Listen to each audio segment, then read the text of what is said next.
अस्सलाम वालेकुम स्टूडेंट्स, हम 9th क्लास का दूसरा चैप्टर पढ़ रहे हैं जो कि है बायोडाइवर्सिटी। और आज जो है हमारा टॉपिक जो है वो 5 किंगडम क्लासिफिकेशन है। तो 5 किंगडम क्लासिफिकेशन में हमारे पास 3 स्टेप्स है, एक 1937 का, एक 1969 का और एक 1988 का। तो 1937 के अंदर जो हमारे पास एक साइंटिस्ट है उनका नाम है ई चैटन। उन्होंने क्या किया, उन्होंने हमें इंट्रोड्यूस करवाया दो चीजों से।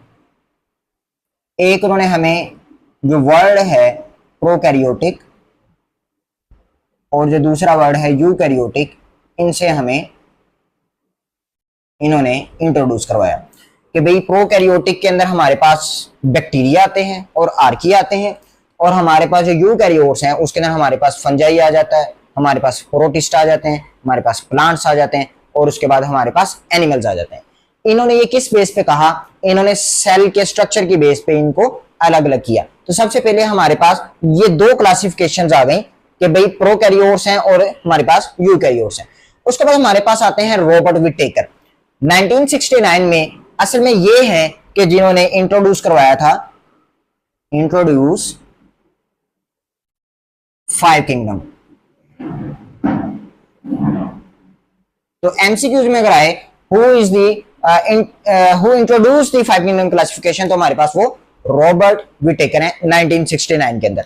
इन्होंने ना दो बेसिस रखी हैं। सबसे पहले इनका जो बेस था वो ये था कि सेलुलर स्ट्रक्चर,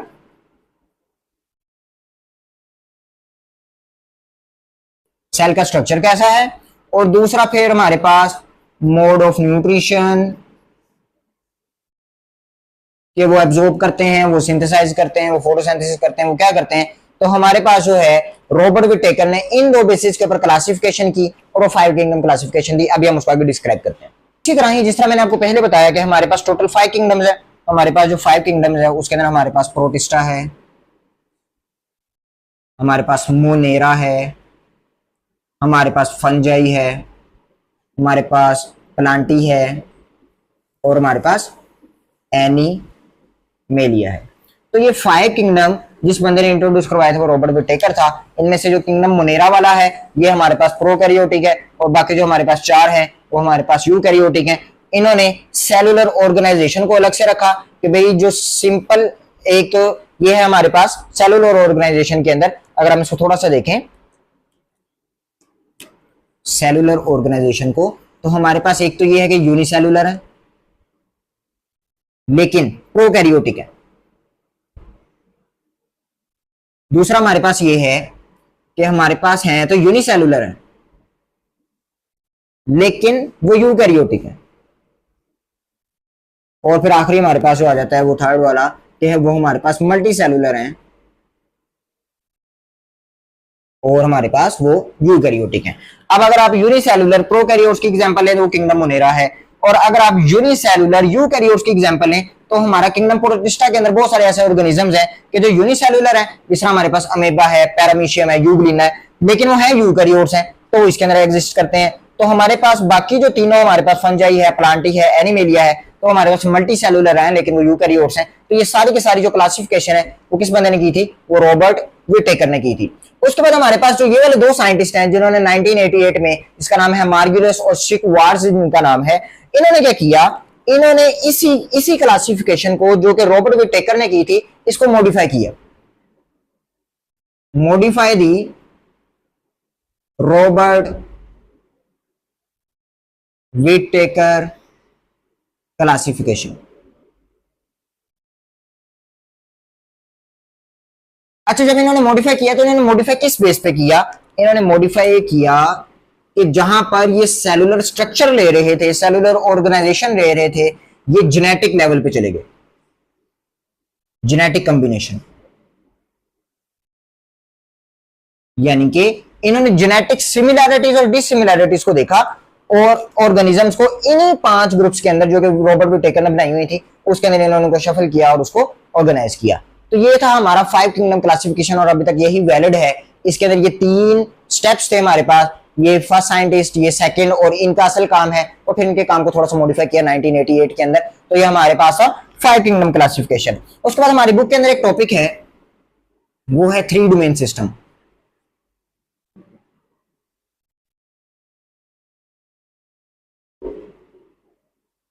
हमारे पास यहां पर एक साइंटिस्ट हैं जिनका नाम है कार्ल वोजी।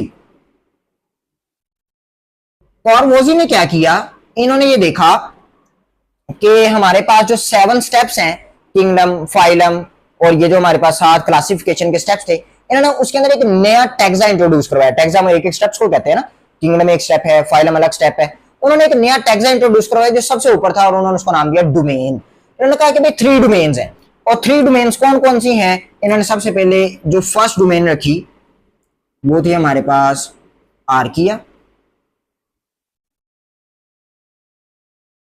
बैक्टीरिया और आखिर पे यूकेरिया। आपने पिछले लेक्चर्स में देखा होगा कि ये जो दोनों है ना, इनको हमने प्रोकैरियोट्स के अंदर रखा हुआ था किंगडम के हिसाब से। इन्होंने ये कहा, कार्ल ने कहा कि भाई इनमें थोड़ा सा डिफरेंस है, इनकी सेल वॉल डिफरेंट है, इनकी सेल मेम्ब्रेन डिफरेंट है, इनकी मजीद काफी चीजें डिफरेंट है, तो इनको हमें अलग अलग करना चाहिए। तो इन्होंने फिर डोमेन सिस्टम बनाया और इस डोमेन सिस्टम में इन्होंने आर्किया को अलग रखा आर्कियल डोमेन के अंदर, और उन्होंने बैक्टीरिया को अलग रखा बैक्टीरियल डोमेन के अंदर, और लास्ट में हमारे पास जो यूकैरियोट्स जितने भी होते हैं उन सबको उन्होंने एक डोमेन में रखा जिसको हम डोमेन यूकैरिया कहते हैं। तो ये 3 डोमेन सिस्टम से रिलेटेड था कार्ल वोजी ने, और इनका काम बहुत ही अहमियत रखता है।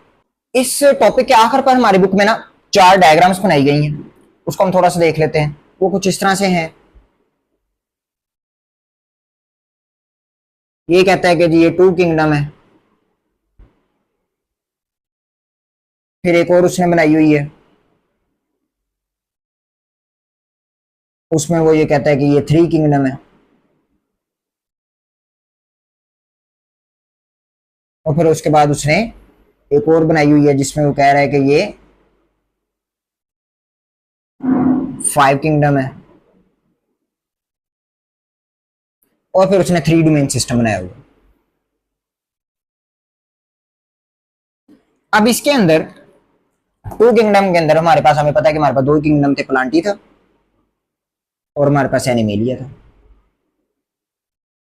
उसके बाद हमारे पास एक और किंगडम आ गया जिसको हम प्रोटिस्टा कहते हैं, बाकी प्लांटी और एनिमेलिया। अब जो प्रोटिस्टा ना उसके अंदर उन्होंने 3 कलर्स शो करवाए हुए हैं। ये 3 कलर उसने क्यों शो करवाए हैं, उसकी वजह यह है कि भाई प्रोटिस्टा के अंदर प्रोटिस्ट भी मौजूद थे, इसी के अंदर ही इन्होंने बैक्टीरिया को रखा हुआ था, इसी के अंदर ही इन्होंने फंगस को रखा हुआ था, तो तीनों के तीनों इसी के अंदर ही उन्होंने ऐड किए हुए थे।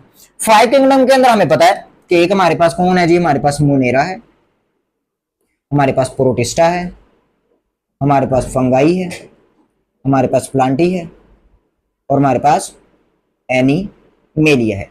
तो ये हमारे पास 5 किंगडम आ गए। और आखिर पे हमारे पास जो डोमेन सिस्टम है वो हमने अभी आपको दिखा दिया कि एक हमारे पास यूकैरिया है, एक हमारे पास बैक्टीरिया है और एक हमारे पास आर्किया है। आर्किया, बैक्टीरिया एंड यूकैरिया, ये हमारे पास 3 जो है वो हमारे पास डोमेन सिस्टम के अंदर आ जाती हैं। तो यहाँ पर हमारा जो क्लासिफिकेशन वाला टॉपिक है वो यहाँ पे कंप्लीट होता है कि किस तरह से 5 किंगडम क्लासिफिकेशन हुई, फिर 3 डोमेन सिस्टम किस तरह से क्लासिफिकेशन हुई। ये इंपॉर्टेंट है, रॉबर्ट विटेकर का काम और कार्ल वोजी का काम। तो इंशाल्लाह मिलते हैं अपने अगले लेक्चर में। कोई क्वेश्चन हो तो आप पूछ सकते हैं। अस्सलाम वालेकुम।